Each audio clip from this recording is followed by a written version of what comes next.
A paz de nosso Senhor Jesus Cristo. Sou o pastor Rodrigo Figueiredo e darei continuidade ao nosso estudo bíblico sobre o livro do Apocalipse e escatologia, estudo da primeira Igreja Batista no Andaraí. E no nosso estudo de hoje, solicito que os irmãos abram as suas Bíblias no livro do Apocalipse, capítulo de número 1, verso de número 3. Apocalipse 1, 3. Já comentamos o verso 1, já comentamos o verso 2 e agora, dando continuidade, iremos comentar o versículo de número 3. E assim diz a palavra de Deus: Bem-aventurados os que leem, bem como os que ouvem as palavras desta profecia e obedecem às orientações que nela estão escritas, porquanto o tempo destes eventos está às portas. Bom, esse finalzinho aqui, o tempo dos eventos está às portas, eu já comentei no vídeo anterior, quando falamos acerca da temporalidade, fazendo um link com o versículo de número 1, quando vai dizer que esses acontecimentos que em breve vêm se realizar. Ou seja, alguns entenderão de forma preterista, dizendo que o livro do Apocalipse era futuro, sim, mas um futuro próximo, um futuro breve para João, e que já aconteceu lá no primeiro século. Ou seja, é passado para nós, passado, pretérito, então preterista, vai entender como sendo no passado. Outros vão entender que é a palavra de Deus e que se atualiza na história da igreja, ou seja, entre a vinda de Cristo primeira, a Epifania, e a vinda de Cristo segunda, ou seja, a parousia, esses eventos se atualizam na história da igreja. E outros vão entender que o tempo para Deus não é a mesma coisa que o tempo para nós, seres humanos. Deus não está restrito à temporalidade. Por isso, o breve para o homem pode ser um período de tempo bem extenso diante dos olhos de Deus. Então, trata-se de eventos que ocorrerão no futuro, né? E nós falamos sobre isso e dialogamos as três possibilidades como sendo interessantes, né? Os três níveis de leitura como sendo interessantes para entendermos o livro do Apocalipse. Mas hoje eu gostaria de colocar a nossa atenção no início do verso 3, quando diz assim na minha versão: Bem-aventurados, no plural, os que leem, no plural, bem como os que ouvem, no plural, né? De repente, esse início do verso 3 pode ter trazido alguma estranheza para você que leu comigo, porque na sua versão pode estar diferente, né? Em algumas versões vai colocar que bem-aventurado é o que lê, no singular, e os que ouvem, no plural, né? E qual que está certa, qual que está errada, pastor Rodrigo? Aqui não tem certo nem errado, não. Aqui são opções que o tradutor fez para transmitir a mensagem da palavra de Deus. Aquele que fez a opção, como da minha versão aqui, que eu acabei de ler, traduzindo bem-aventurado aqueles que leem, tenta fazer uma tradução dinâmica, né? Ou seja, pegando a mensagem e atualizando para os nossos dias do tempo contemporâneo. Onde, pensando em nível de Brasil, Rio de Janeiro, Andaraí, pensando na nossa realidade, nós temos uma parcela significativa da sociedade que é letrada, que sabe ler. E temos uma parcela significativa da sociedade que tem acesso ao texto bíblico, ou seja, você consegue ter acesso ao texto bíblico, seja comprando, ganhando, enfim, você tem acesso ao texto bíblico. E nas igrejas, quando nós nos reunimos, todos têm a sua Bíblia ali, todos conseguem ler a sua Bíblia. Então, nesse sentido, hoje em dia, as pessoas leem o Apocalipse com certa facilidade, ou seja, com acesso fácil, melhor dizendo, com possibilidade de ter acesso a essa leitura. Então, atualizando o discurso para os tempos atuais, bem-aventurados os felizes aqueles que leem, porque todos têm a possibilidade da leitura, ou uma grande parcela, pelo menos, possui a possibilidade da leitura contemporaneamente.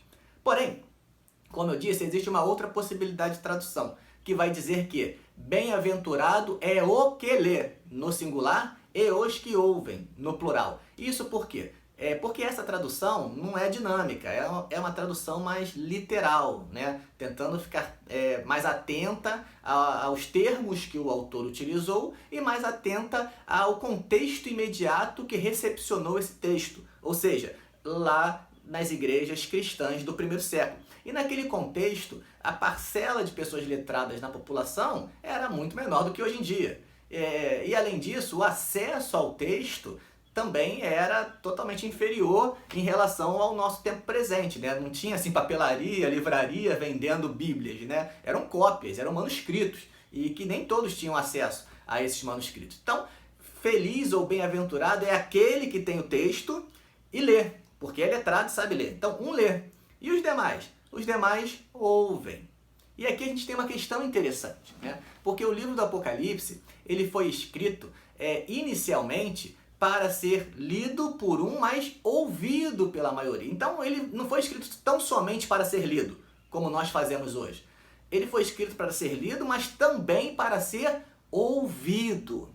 Ouvido. E a pergunta que eu faço é, você já parou para ouvir o Apocalipse? Né? Ouvir do capítulo 1 até o último capítulo, a mensagem do Apocalipse? Faça essa experiência. Coloque aí num site, num aplicativo, num CD que te permita, né, ir ouvindo os versículos, os capítulos do Apocalipse até o final, para que você tenha essa experiência de ouvir o Apocalipse. Fazendo isso, você perceberá que existem marcas de audição no livro do Apocalipse. Ele é muito bem estruturado. E é isso que eu queria pensar com vocês no vídeo de hoje, né, no estudo de hoje, sobre a estrutura do Apocalipse, a importância de entendermos as estruturas no livro do Apocalipse. Então, existem várias possibilidades de estruturas no livro do Apocalipse. Uma delas é que vai propor que do capítulo 1 até o capítulo 3, nós temos um grande bloco, né? O bloco das 7 cartas às 7 igrejas.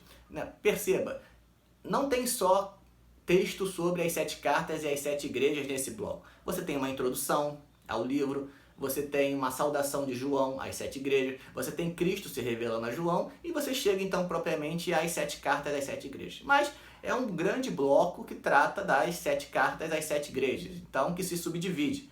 O segundo bloco vai do capítulo 4 ao 11, que são o bloco dos 7 selos.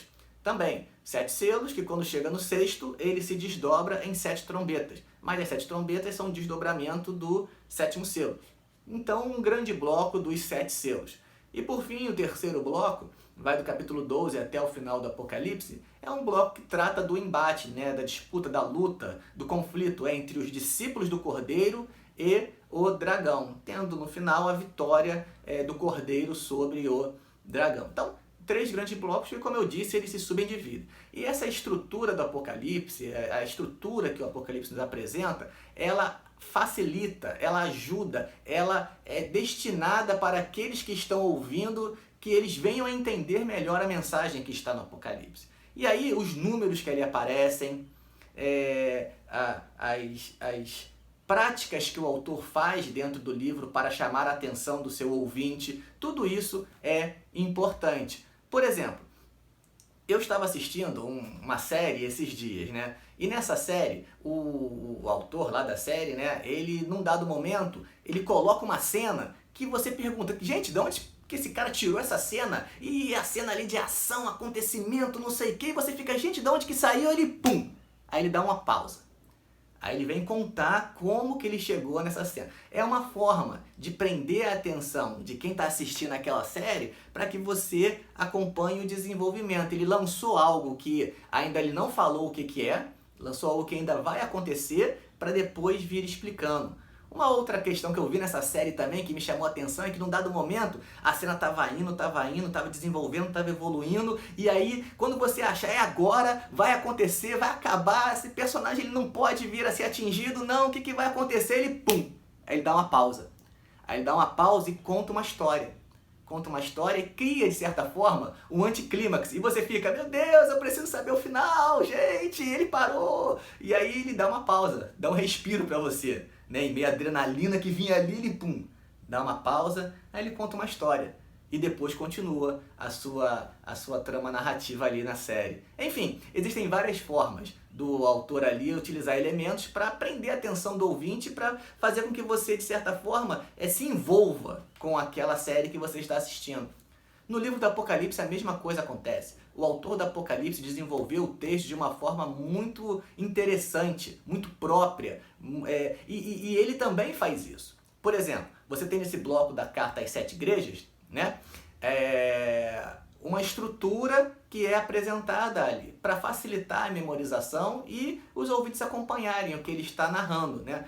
Como eu disse, João é orientado a escrever aquilo que ele viu, ou seja, Cristo se revelando a ele, aquilo que ele estava vendo, ou seja, o presente, aquilo que estava acontecendo nas igrejas, características da igreja, sejam positivas ou negativas, e aquilo que iria acontecer no futuro, ou seja, a acolhida desses que perseveraram, desses que venceram, diante da salvação eterna. Então são 3 eventos que são narrados ali, essa proposta, essa estrutura. E isso nós vemos nas cartas, quando então ela começa argumentando sobre uma característica que João viu do Cristo, depois características da igreja, sejam elas positivas ou negativas, e por fim aquilo que ocorrerá no futuro. Então eu vou pegar como exemplo aqui uma dessas cartas e a gente vai perceber se isso acontece ou não. Então vamos lá. E o versículo que eu dei como base para isso foi o 19, né? O 19, capítulo 1, 19 diz: portanto, escreve sobre tudo o que vistes, tanto os eventos que se referem ao presente, como aqueles que se sucederão depois desse, ou seja, passado, presente e futuro. E aí, a primeira carta vai dizer assim: ao anjo da igreja em Éfeso escreve: assim declara aquele que tem as 7 estrelas na mão direita e anda no meio dos 7 candelabros de ouro. Isso aqui foi o que João viu. Jesus se revelou a ele no capítulo de número 1, dentre outras características, com essa aqui: as 7 estrelas na mão direita, que significam os 7 anjos, e anda no meio dos 7 candelabros de ouro, que significa as 7 igrejas. Jesus se revelou assim e deu essa explicação para ele. Ele mesmo deu essa explicação para João. Então foi o que ele viu. Depois do verso 2 em diante, ele vai falar algumas características da igreja que ele estava vendo. Então conheço as tuas obras, tanto o teu trabalho árduo como a tua perseverança, e vai falar sobre características da igreja em Éfeso. E por fim, no verso 7, ele vai trazer uma promessa para o futuro e diz: quem tem ouvidos, compreenda o que o Espírito declara às igrejas: ao vencedor darei o direito de comer da árvore da vida que está no paraíso de Deus. Então agora ele lança para o futuro, né? Falando acerca do paraíso, falando sobre salvação para aqueles que perseverarem. Então essa estrutura que vai aparecer nas demais cartas também. E isso são marcas de audição, para facilitar o ouvinte, né? Tanto em termos de número, 7, quanto também em termos de estrutura dentro de cada uma das 7 cartas. E essa dimensão de estrutura, isso vai se reproduzir nos demais capítulos, né, do livro do Apocalipse. Por exemplo, no segundo bloco, no bloco dos 7 selos, você vai ter selo 1, selo 2, selo 3, selo 4, selo 5, selo 6. Quando chega no 6º selo, parece que tudo vai acabar. Lua é atingida, o sol é atingido, o céu também, as estrelas caem. É um episódio cataclísmico, né? E você acha, pronto, agora acabou. Agora acabou, né? E aí quando você acha que vai acabar, o que o João faz? Ele abre então uma pausa, né? Ele te dá um respiro, ele cria um anticlímax, né? E ele vai então desenvolver a história dos 144 mil, que ele não diz quem são. Ele só apresenta 144 mil, 12 mil de uma tribo, 12 mil de outra, 12 mil de outra, mas ele não diz quem são eles, por que eles estão ali, ele não diz nada sobre eles. Ele está antecipando a história dos 144 mil, que mais à frente será contado. Então, olha só, a estrutura aqui sendo utilizada para que os ouvintes, né, caminhem com ele, compreendam a história, assim como nós utilizamos também, dentro de especificidades diferentes, mas utilizamos o exemplo aqui de filmes, de séries, de outros livros que nós também lemos. Então, essa estrutura, ela é presente no livro do Apocalipse. E aí, quando então abre o 6º selo, nós temos uma pausa, e aí vem o 7º selo. E aí no 7º selo você acha, bom, se é o 7º vai acabar, né? Agora acaba, o 7º selo acaba. E aí quando ele abre o 7º selo, o que acontece? Abre 7 trombetas, né? Ou seja, não acaba, abre agora mais 7 trombetas, né? E isso vai chamando a atenção do ouvinte para continuar atento à mensagem que está sendo transmitida, e isso também ajuda, né, na memorização. 7 selos, 7 trombetas, 7 taças da ira de Deus, e assim por diante, né? Então isso ajuda para o ouvinte, porque o que eu queria pensar com vocês hoje é sobre isso, é sobre a estrutura do livro do Apocalipse, né? Ele foi redigido para ser lido, sim, mas principalmente para ser ouvido. Feliz é aquele que lê, felizes são aqueles que ouvem as palavras dessa profecia. E os símbolos ali, como nós já falamos na aula número 1, no vídeo, no estudo número 1, os símbolos ali utilizados,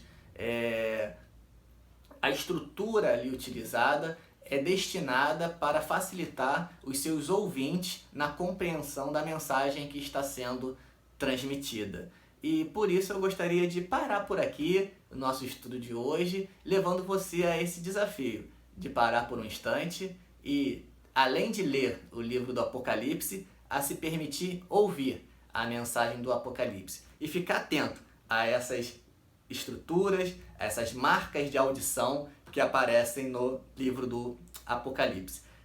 Isso era o que eu tinha para partilhar na aula de hoje. Espero que você tenha gostado e semana que vem daremos continuidade a mais um estudo bíblico sobre Apocalipse e escatologia, estudo da Primeira Igreja Batista no Andaraí. E que Deus a todos abençoe.